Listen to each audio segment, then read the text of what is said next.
Okay, well, in some ways it's fitting as we even just pray for a world in which we see so much brokenness and just destruction, death. It's actually kind of fitting to have a teaching series on the Ten Commandments, on just the way of God, His will, and just to think about what that might look like if we truly actually lived in accordance with the way in which God calls us to live, the way in which He's designed this world to be.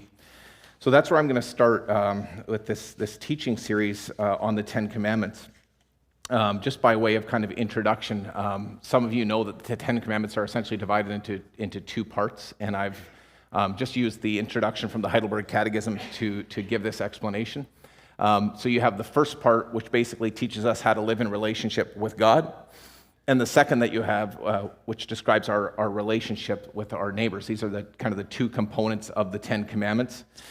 And what I want to do today is basically just give an introduction. I'm not going to get into any of the commandments themselves. I just want to give us an introduction into them. And I think that's necessary because today the commandments of God and His will are often seen in a negative light. I think many people view them as restrictive, as kind of holding us back from experiencing the life that we truly desire to live. And yet, the interesting thing is that when you look at the Bible never portrays them that way. The Bible actually, paints this picture that when you walk in God's ways and when you walk in God's will, that you actually thrive and flourish, especially as a society. And so I want to think of the words of Psalm 19, for example, which I'll just read the verses 7 through 11 with you. But in Psalm 19, verse 7, it's describing the law of the Lord, which encompasses the Ten Commandments and so much more, really the way of God. And it says, "The law of the Lord is perfect, reviving the soul. The testimony of the Lord is sure, making wise the simple. The precepts of the Lord are right, rejoicing the heart. The commandment of the Lord is pure, enlightening the eyes. The fear of the Lord is clean, enduring forever. The rules of the Lord are true and righteous altogether. More to be desired are they than gold, even much fine gold, sweeter also than honey and drippings of the honeycomb. Moreover, by them is your servant warned. In keeping them, there is great reward." It's probably a good place for us to start with when we think of this series on the Ten Commandments. Again, if you're visiting with us, I do take some questions afterwards, so probably you're going to see my name, or my number, I should say, on the screen somewhere, and so you can feel free to text in questions as I cover some of this topic. I'm going to do a really quick introduction. If I can just have a map pulled up here. I just want us to think about just the general context of the Ten Commandments. Setting of the Ten Commandments is this. You have the people who are slaves in Egypt. This is kind of the book of Exodus we're walking through. You have people that are slaves in Egypt. God sends Moses, leads them out. You have, we don't know the exact route that they took, but you have the parting of the Red Sea, you have the destruction of Pharaoh, and then essentially you have this kind of long meandering journey to the Promised Land.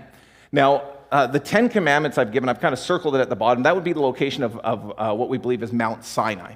So this is the place where, in the book of Exodus, where God descends in the cloud, and He meets with Moses on the mountain. And if you know the story in the book of Exodus, then he inscribes with his hand in these stone tablets, he inscribes the Ten Commandments. He inscribes the law of God, which means, I'm just giving this for perspective, which means that these commandments were probably given, let's say, somewhere north of 3,000 years ago. And the question then is, are they still relevant for our lives today? Now, there's an interesting survey that was done over the last 10 years or so. I think it was 2017. There were two different surveys that were done dealing with exactly this question, the relevance of the Ten Commandments for our lives today. One was done in the US, one was done in the UK. And I want to just kind of, basically the question was, which of these commandments do you think is still relevant for society today? Okay, so I'll show you the American one first. This is the survey that was done in the United States. What's interesting is that when you look at the top, right away the three jump out at you. You shall not commit murder, you shall not steal, you shall not bear false witness against other people, right? Don't kill, don't steal, don't lie. Everybody's like, Those are fairly relevant. I'm always a little bit curious about the 4% who aren't sure about whether murder is good or bad. Anyway, I'm just a pastor. I don't understand all this stuff, okay? But you clearly have these three that jump out. They're like, okay, these are very, very relevant, and then they kind of decline from there. Now, if you flip over to the one in the UK, you'll notice that the same three right away are at the top. Shall not murder, shall not steal, shall not lie. Interesting thing is that, particularly in the UK, they drop off much more sharply in terms of which ones they think are relevant. Now, there was something that stood out to me when I was looking at both of these studies. And the thing that stood out to me is that when people are asked which ones they think are relevant, you can see this clear distinction. The ones that deal with our relationship with others, those are by and large seen to be very, very relevant today. And yet the ones that deal with our relationship with God, in both surveys, those are clearly the ones that are seen to be the least relevant. And I think what that tells you is that in our society, in our world, people still want kind of this life. They still want freedom and fulfillment, but they actually want it apart from God. And the Ten Commandments is just this reminder that that's not actually possible. The Ten Commandments, even in the way that it's structured and formed, is this reminder that it's actually our relationship with the God of heaven that drives our relationships here on earth. And so I want us to think about that as we walk through Exodus 20. We're going to walk through Exodus 20 basically over the next, I guess, however long it takes me. I didn't do all the math on this. But if you go to Exodus 20, you'll notice that it doesn't right away jump into the first command. It starts with kind of a little preamble, right? This introduction to the Ten Commandments, and that's where I want to start reflecting on it. So I'm just going to read those opening two verses of Exodus 20. We read, "And God spoke all these words, saying, I am the Lord your God, who brought you out of the land of Egypt, out of the house of slavery." And I want to reflect on four things in terms of those verses. Simply this, the place. We're going to look at the purpose, the problem, and the point of the Ten Commandments. This is just kind of the high-level overview when you think about the Ten Commandments and their relevance today. Starting with this first one, if we look at the place, I just want to pull the map back up a second. Because I think the place where the commandments are given is significant to your understanding of how they actually function in our lives. So you have, again, the Israelites, fast forward version, slaves in Egypt. Moses comes, redeems them, leads them out on this journey, right? And they're going to the promised land. They get the Ten Commandments at Mount Sinai, which means that they receive these commandments well after they were slaves in Egypt, well after the armies of Pharaoh were completely destroyed. But I want you to just think about this with me for a second. I want you to think about what it would be like if the book of Exodus was written a little bit differently. Okay, let's just imagine a different version of the book of Exodus. Let's imagine that God goes and finds Moses and says, "Hey, Moses, I'm going to send you to the people of Israel. They're slaves in Egypt. I want you to go down there, and this is what I want you to tell them. I want you to tell them these 10 commandments. I want you to give them this instruction. I want you to teach them how to love me, and I want you to teach them how to love each other. And when they do that well enough, when they get really good at loving me, and when they get really good at loving each other, then I'm going to come down and I'm going to rescue and I'm going to redeem them from slavery in Egypt, and then I'm going to lead them out on this journey to the promised land." I wonder if that would have changed the way that the Israelites viewed the commandments. And I wonder if it would have changed the way that they view God. I think, of course, it would have. If that's the kind of the place that they had received the 10 Commandments, they would not have viewed them as a gift, they would have viewed them as a burden. It would have meant that their entire deliverance, their entire future was contingent on how well they performed in all of these different areas of their lives. And instead of seeing God as someone who's gracious and compassionate towards those who are broken and struggling and suffering, they would have seen God as this kind of aloof rule keeper who was just up there just kind of marking and checking how well they were going to do before he intervened. And I bring that up because I think the sad reality is that that's actually how many people view the Ten Commandments. And that's how they view God. I think many people in our society today see the Ten Commandments, maybe even many Christians see the Ten Commandments simply as kind of a stairway to heaven. Right? You kind of work at them and you try to do your best and you try to obey all of them and you work and work and work and work, and then one day you die and you present yourself before God and he looks at his scorecard and he goes, you made it or you didn't.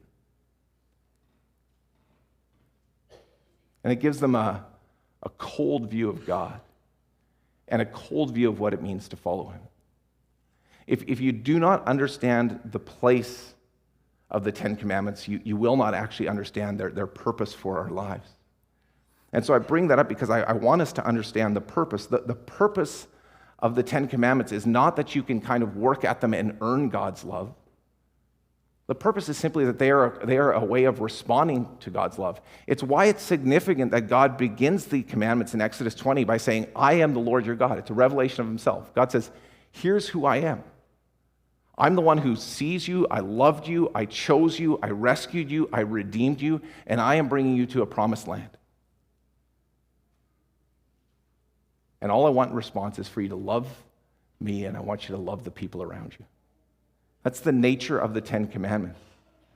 God is giving the people a very different picture of what life could look like. It's like, here's life under the reign of Pharaoh. Here's what life is going to look like under my reign. This is a life of slavery. This is a life of freedom and fulfillment. If you think about the descriptions that the people are given when it comes to the Ten Commandments, the description of the Promised Land, it's this picture of just an awesome life. It's a picture of like a flourishing society. You know, when you see this description of a light to the nations, they were actually intended to be living in some ways in a way that you would say, okay, there was a fullness and a freedom of life in the way that they lived with God and in the way that they lived with each other. One of the passages that comes to mind to me is Deuteronomy 28, where God is talking about the blessing of obedience. Like, what does life look like when you walk in his ways? And he says, if you faithfully obey the voice of the Lord your God, being careful to do all his commandments that I command you today, the Lord your God will set you high above the nations of the earth. And the picture there is that you would experience a life that you could not experience anywhere else. And I'm struck by how contrary that is to our society today and the messaging. I would say that the dominant message in our society today is that you get to experience freedom and fulfillment when you get to do whatever you want. That would be the overwhelming message. That freedom and fulfillment in your life is found by being able to pursue and do whatever you want. And yet the reality is, like, look at our world. This is not a place of freedom and fulfillment. Instead, what we see is just so much conflict, destruction. We see deceit. We see death. We see brokenness left, right, and center. And so I want us to just reflect on this. How different would the world look? How different would the world look tomorrow if we woke up and everybody embraced the Ten Commandments, really embraced living in God's way? I posed this question. Interestingly, I'm actually on our Tuesday nights. I teach Jagersma. I teach the youth here in the church. And I'm doing a series on the Ten Commandments there. It actually lines up rather nicely.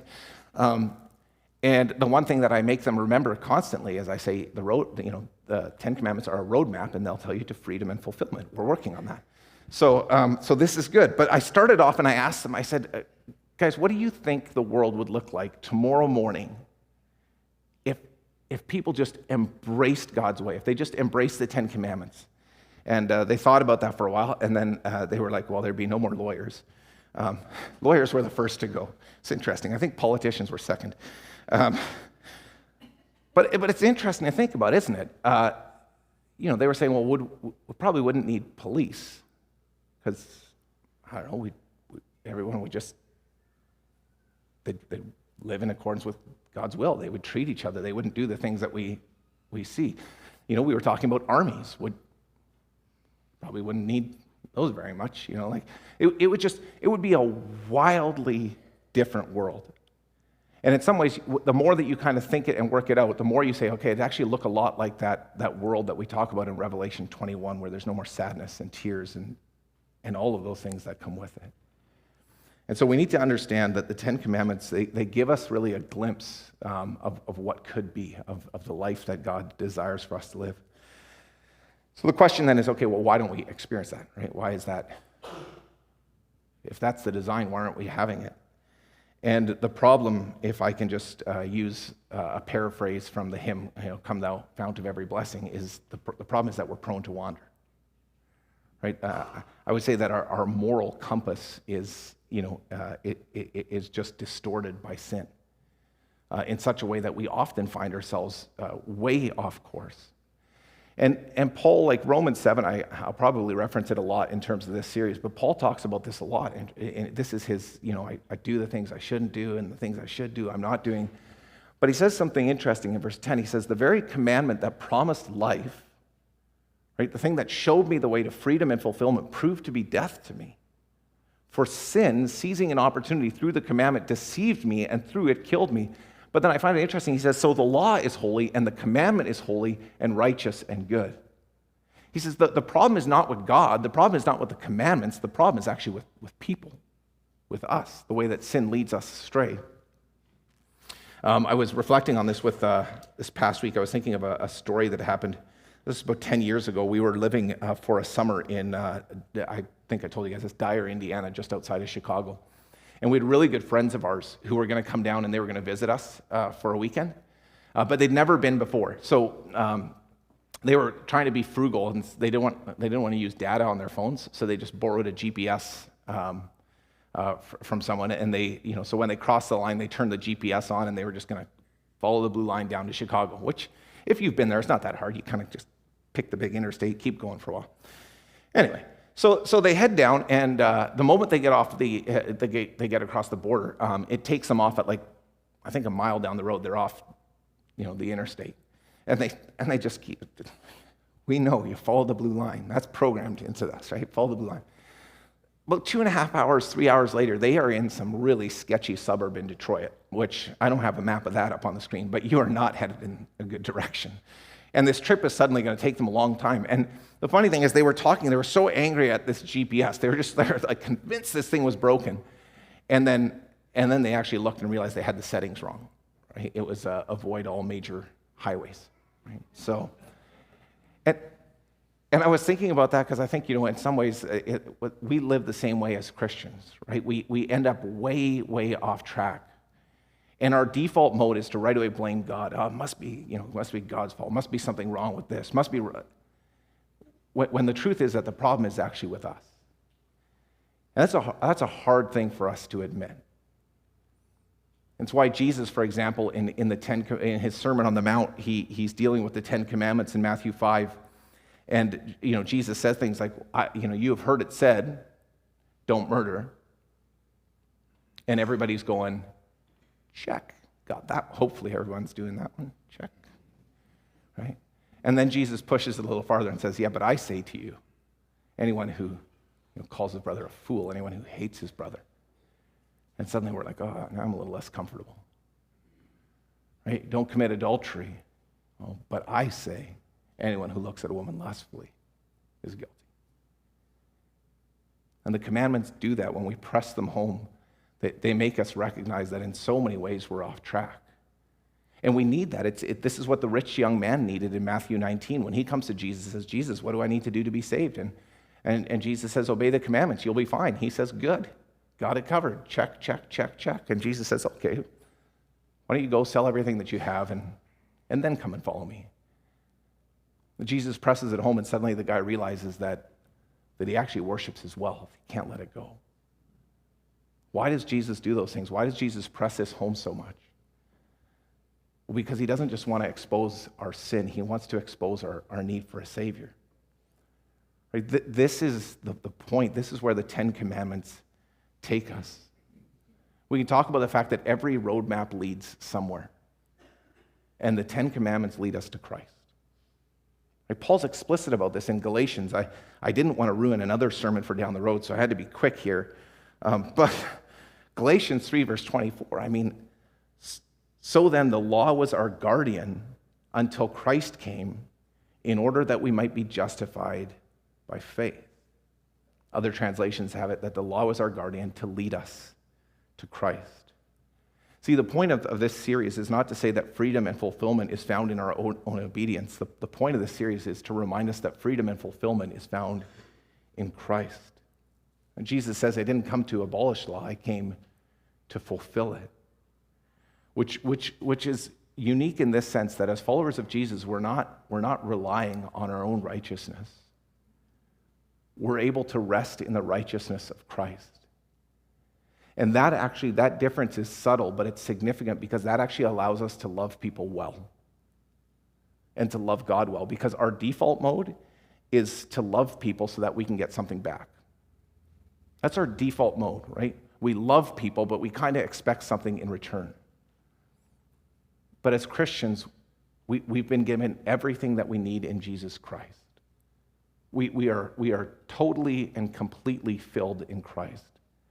And so that knowledge allows us to truly love God and to truly love others the way that he intended. And so that's going to be our focus as we walk through these commandments kind of one by one, just helping us to realize that the profound change that comes when we see them in light of the gospel.